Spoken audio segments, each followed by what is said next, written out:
เรื่องเทื่อคำเว้าบ่กี่คำมันก็มีพลังมากพอที่ทำให้คนคนหนึ่งรู้สึกแย่ได้เบิดมือ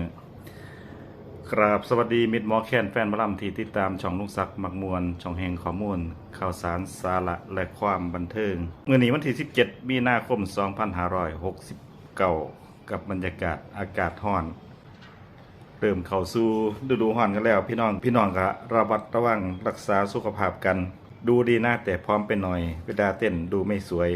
ลองเพิ่มน้ำหนักอีกนิดจะดีกว่านี้พอนะพี่น้องมันเบิ่งคือเป็นการแนะนำธรรมดาแต่มันคือการตัดสินจากคนที่บ่รู้จักชีวิตจริงของแอนอรดีเลยผู้หญิงคนนี้ยืนอยู่บนเวที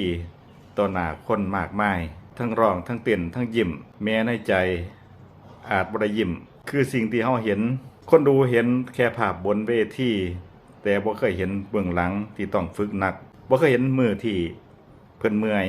หรือมือที่ต้องสู้กับคำเว้าของคนอื่นแต่แอดเองก็ตอบมาสั้นๆว่าอย่าเพิ่งลบคอมเมนต์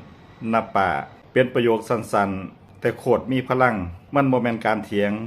แต่เป็นการยืนหยัดว่าเธอรับฟังและเธอก็ยังเป็นตัวของตัวเองในโลกที่ทุกคนพร้อมจะวิจารณ์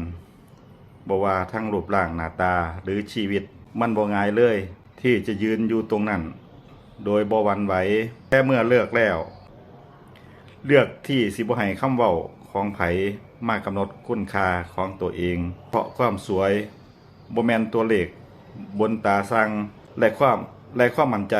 บ่แม่นสิ่งที่ไผมาให้คะแนนได้บางเทื่อคนที่คอมเมนต์อาจบ่ได้ตั้งใจแต่อาจลืมไปว่าอีกฝั่งหนึ่งคือหัวใจของคนจริงๆสุดท้ายแล้วว่าไผสิพูดจังไดถ้าคุณยังยืนได้ยังยิ้มได้และยังเป็นตัวของตัวเองนั่นแหละโคตรเก่งแล้วอย่าให้คำเว้าของไผมาลดคุณค่าความเป็นเฮาเพราะว่าเฮามีคุณค่าในแบบของเฮาอยู่แล้วก็เป็นเรื่องของคอมเมนต์ของบ่รู้ว่าเป็น FC บ่